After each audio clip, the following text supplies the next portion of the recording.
Hey everybody, Shoebox Legends here. Thanks for joining me for another episode today. Did a couple of episodes recently where I showed some less than stellar grab bags that I picked up at my LCS recently. It was a $15 baseball bag and a $15 hockey bag.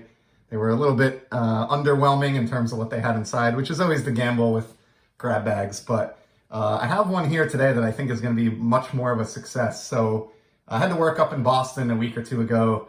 And on the way home, I checked out an LCS that's a little bit further away from my house that I don't typically stop at up in Massachusetts. And they had these grab bags that you see in front of you. And this is much more akin to what I described in those earlier videos and what I remember getting as a kid as far as a grab bag goes. It's just a brown paper bag, as you can see here. It's got what looks like maybe 40 or 50 cards thickness here, and it's just got baseball written on it. It's taped up. So they have a rack of these, or a couple racks of these at this LCS for all sports. They were sold out of basketball and football, which is fine. Those aren't my big sports anyway, but these cost $1 each.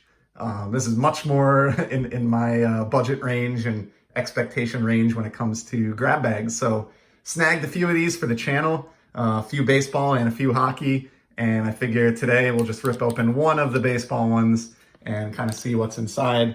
I mean, for a $1 price point, I'm definitely expecting kind of some commons and some junk, probably paying about 2 cents a card here. So I'm gonna keep my expectations pretty low, but I have a gut feeling that I'll probably be happier with the contents of this than I was with the contents of the $15 grab bag. So we start out with some Junk Wax essentials here. What grab bag or repack would be complete without some 88 tops? Jeff Parrott, Greg Gross. Here's a cool one though. This is one of those glossy all-star inserts that would come in the rack packs back in the day of the Kid, Gary Carter. I was commenting recently, I think it was with Peeps, my buddy, that Gary seems to have a lot of nice looking baseball cards for whatever reason. There are some players who just seem to get stellar cards year in and year out, and Gary seems to be one of those individuals, so that's a neat one. Not sure if I had that or not, but I will gladly keep it. We got a Scott Bullet here. It's kind of a funny name from Pacific. This is a rookie, has a weird Pacific Rookie Cup trophy, which is not really as aesthetically pleasing as the Topps version, but there it is anyway, so that's kind of neat. Don't recall having seen those before. And this one does, of course, have the Spanish language on the back, as Pacific was known for. And we're right back into the 88s with Mike Pagliarulo, Felix Furman on a, I think that's a 91 Leaf. Nice action shot there with a nice dust cloud. And here's another turning two. We had a couple of turning two photos back to back. Airborne Jeff Huson. You got a Yamil Benitez. Don't recognize this design. It looks like 96 Leaf. I was just getting out of the hobby the first time around in 96 or 97, so not intimately familiar to me. Some 89 Donruss, another rack pack or repack staple. Got some action stickers here. Used to love these team stickers back in the day. Stick them all over my card boxes. Some 89 Topps. It's a nice Willie Wilson. Here's a Todd Hollandsworth, another one of those Leaf. And here's an oversized 89 Bowman, Dave Magadan. This didn't get too badly damaged despite being oversized, taller than the rest of the stack, and stuck in this brown paper bag. So that's interesting. There's a checklist featuring one of the great pitchers of all time, Greg Maddux, the professor. There's some more commons here. John Patterson. We got some Wood Grain 87s, Mike Easler, Jerry Willard, Rich Yett. Here's a Gary DiSarcina. Nice horizontal photograph there on that 95 score. We got a Jose Lima rookie card here, rated rookie from Donruss. Greg Jeffries score. It's a pretty nice one there with the ball in motion. Don't think he initiated his swing early enough there to make contact with that one. Looks more like it's going to just hit him in the shoulder, if that is even a baseball there. I think it is. There's a Ryan Klesko. He was a pretty big name for a short while when I was collecting the first time around. Greg Jeffries, quite a bit of 96 Leaf in here. These are kind of dark metallic cards. They actually look darker in hand than they're even showing up on the video.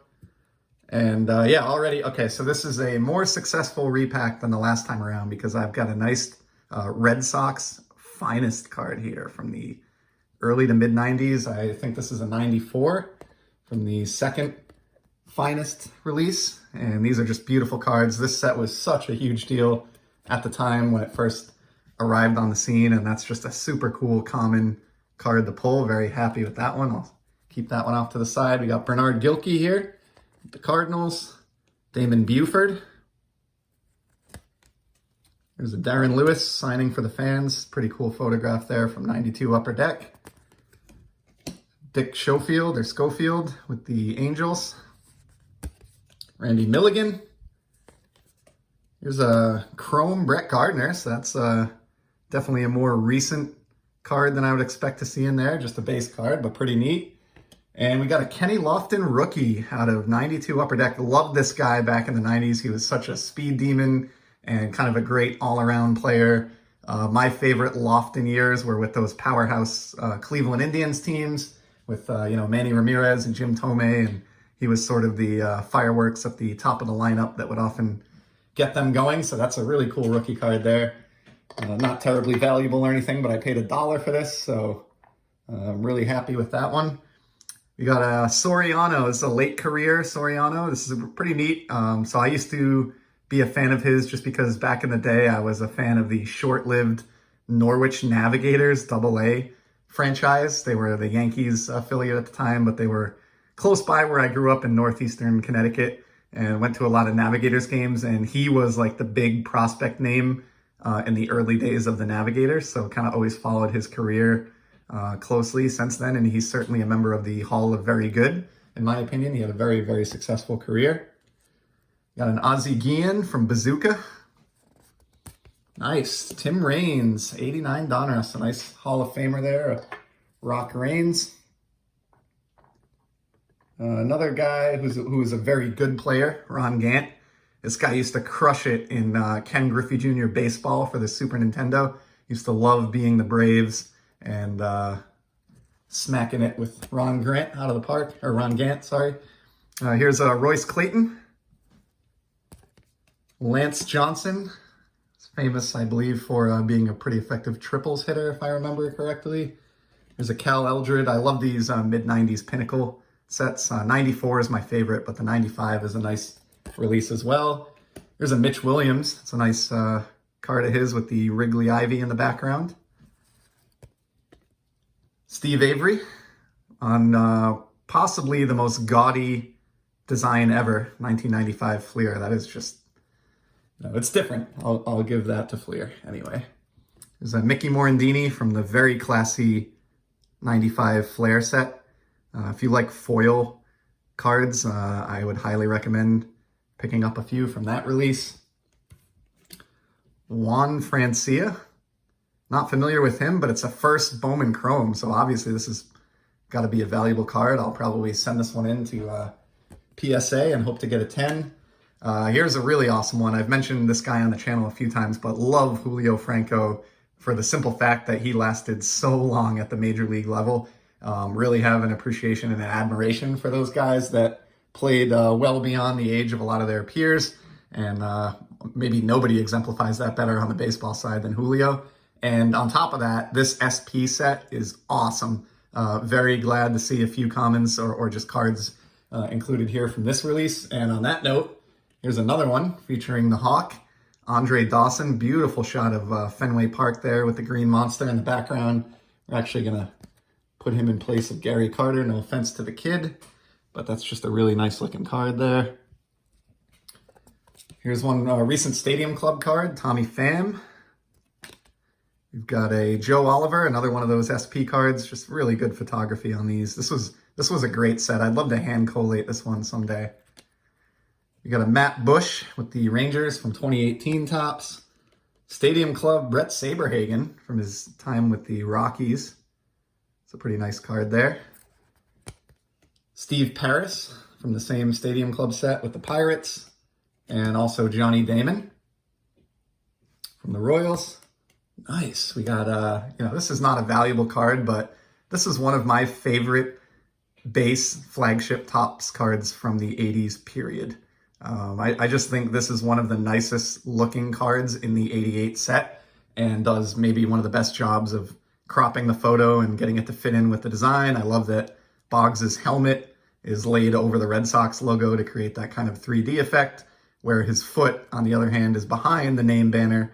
So it just sort of makes it look like he's popping out of the card. Always loved this photograph, always thought this card was memorable, and this is a really cool one to find in this grab bag, so that one definitely is a hit. And following that up right afterwards, now I don't know if maybe these are loaded, being that I grabbed them from a hobby shop in Massachusetts to be Red Sox heavy. It seems that may be the case, but if so, that's perfect for me, being a Red Sox fan and collector. So in addition to the great Dawson and Boggs cards that you see in the background there, and the finest single, we also have another great Red Sox card here, the 91 Roger Clemens from Upper Deck. Some nice eye black action going on there. And the Red Sox continue here with a J.D. Drew from the second ever Allen and Ginter set in 2007. And back to some junk to end it here. We got Ron Oster, Steve Buechele, and Henry Cotto on the 87 wood grain design. And then from 92 Donruss, we got Andujar Cedeno, a Royce Clayton rated rookie, and a Tom Candiotti from the world champion Toronto Blue Jays at the time. So that was fantastic. Absolutely enjoyed this as I thought I might. 100 times more than the $15 grab bag that I got from the other LCS. I'm not sure you can beat that value for $1. You're not going to pull anything out of these that deserves the Ultra Pro One Touch treatment or anything like that. But I think this shop does a really good job of giving you solid value for $1. And to me, the hobby's all about having fun and enjoying the rip. And I would take one of these over the $15 grab bag that I got, all day long. Forget 15 of these for the same price. So glad I grabbed a few more. And if there's any interest, I'll certainly tear into some more of these in the future on the channel, including the hockey ones. But yeah, great job by this shop. I should mention this was from J&J Coins and Collectibles in Attleboro, Mass. So fantastic grab bag. Couldn't be happier. Thanks to everybody who joined me, and I hope you saw one or two cards anyway that interested you as I was flipping through. And whether or not you did, I'll be back soon with some more sports card content. Take care.